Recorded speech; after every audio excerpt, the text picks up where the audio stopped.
best entertainment on the earth. Tune in for Comics with Perch. Hey everybody, this is Perch. I've read before mail I've gotten from the crazies on kind of both sides, and for what it's worth, some of you point out, and I agree. I guess I'll state the point here that the crazies out there do not represent kind of the mass by any stretch of the imagination. Even people who kind of feel one way or another, the crazies are at that extreme end of that feeling. So, you can have plenty of left-leaning comic book readers who, simultaneously do not want every single comic that is published to be a pride issue. They do not want, in the words of Joe Glass, dongs everywhere, and they do not want to rabidly attack anyone who dislikes those comics. That is the majority. The majority don't feel that way. But I've read some of these mails before, and I usually don't respond. But one of them was a little less, still crazy, but a little less crazy.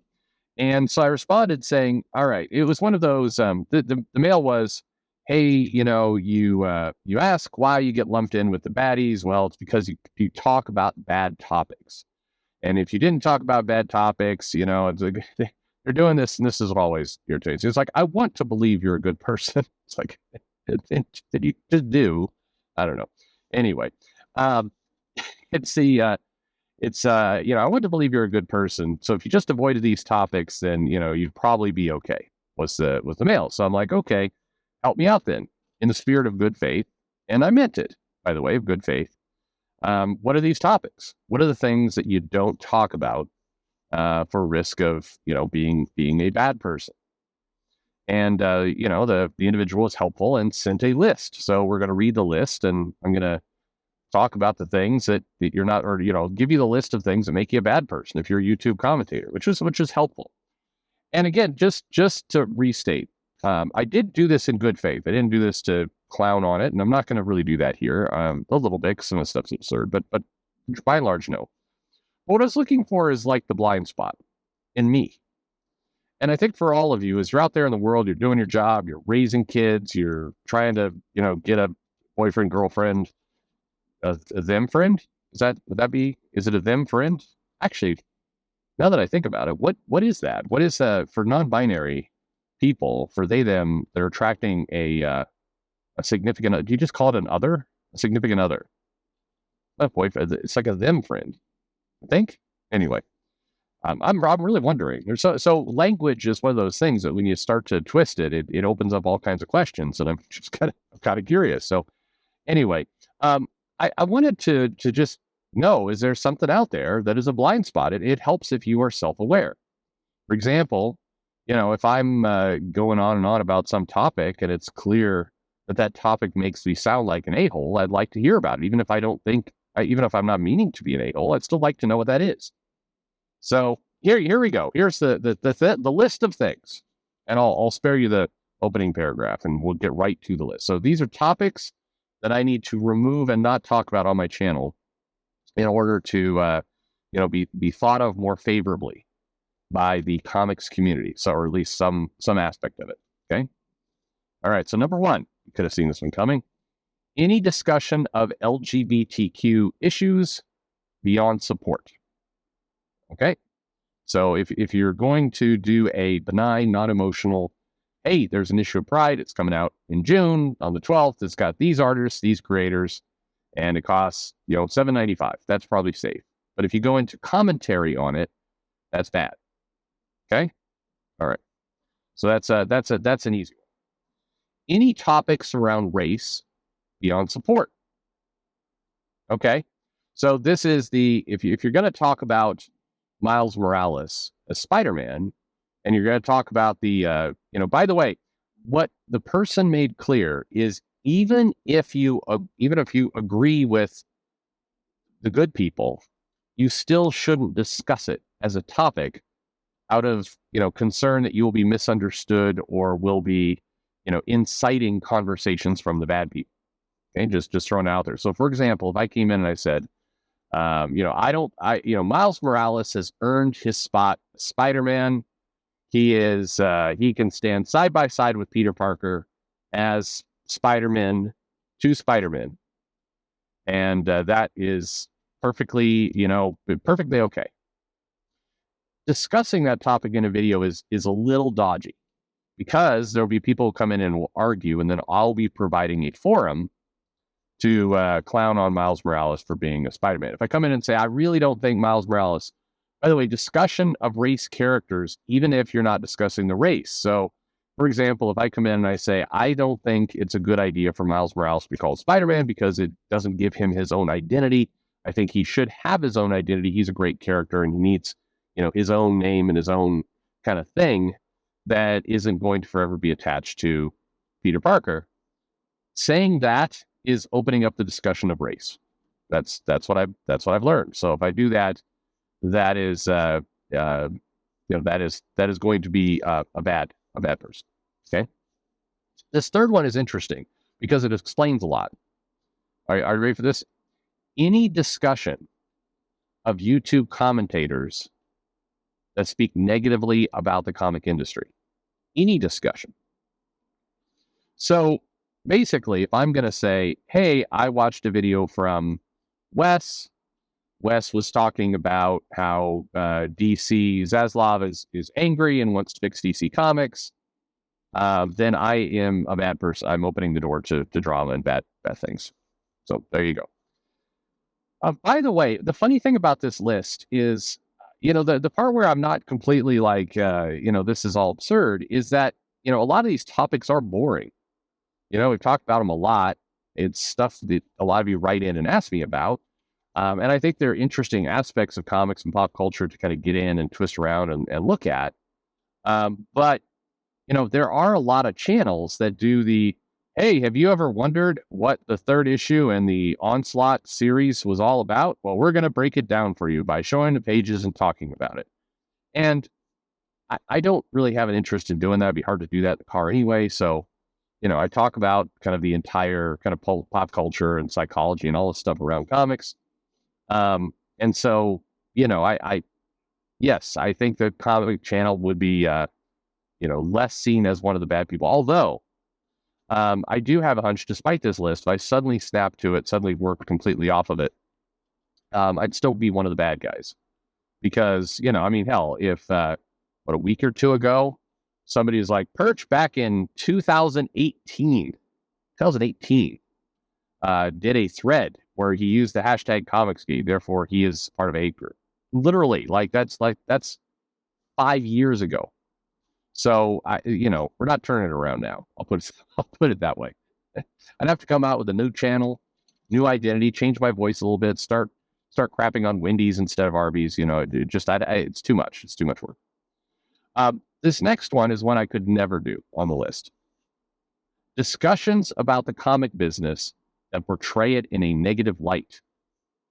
So the challenge with this is there are problems with comics. And those problems hit everyone. Look, just a week ago, Danny Lore was talking about how comics have a deep white supremacy problem. That is a problem, I think, unless I'm wildly misreading what Danny Lore is trying to say there.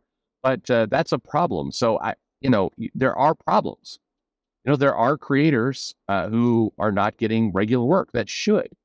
There's, there's tons of issues. There's rights around artwork. There's missed opportunities. There's lots of that kind of stuff. How can you not?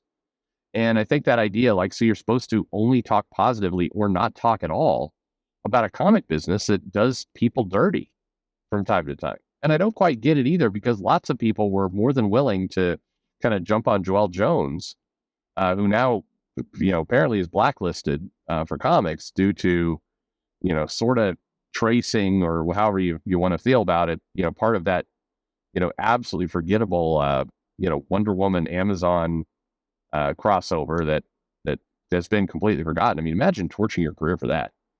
But anyway, lots of people jumped on talking about this. So these rules seem a little all over the place.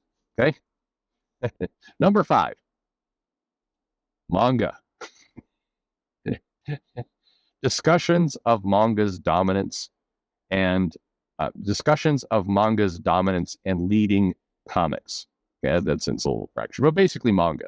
Don't discuss manga. You can discuss manga storylines, but not how manga is performing. Okay.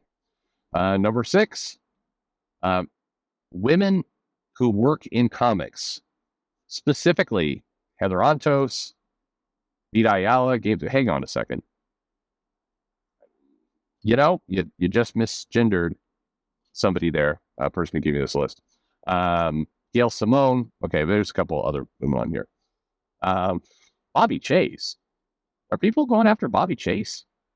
Is that happening? Where's that happening? Who's the asshole who's going after Bobby Chase? Sorry. Okay. Fine. And then there's specifically it says discussions of historical events like the milkshake incident are ripe for criticism. Are ripe. Okay. You shouldn't discuss those. Okay. All right. So we got that. I don't know. Okay. Number 7, discussion of comic storylines that portray comics in a negative light. So, all right. So if there's a comic storyline, so basically you could sum up a lot of this with, things that are negative. Don't talk about things that are negative. You won't be seen as a bad person. So there's a few more items on here. I mean, discussion of webcomics.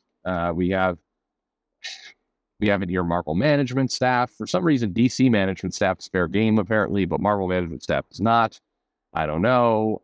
Critique about the Image Union. Is the Image Union even still in existence? Like, are they actually having those things? Are they meeting regularly? There's zero comments or news, including people who are super pro-union, like the Beat and like Bleeding Cool. You'd think they'd want to check up on that every now and then, but there's zero discussion about the comics union at all. And so it leaves me wondering, are the people who are in that paying dues for what? Like what is happening? Is anything happening? Anyway. And there's a few more items here.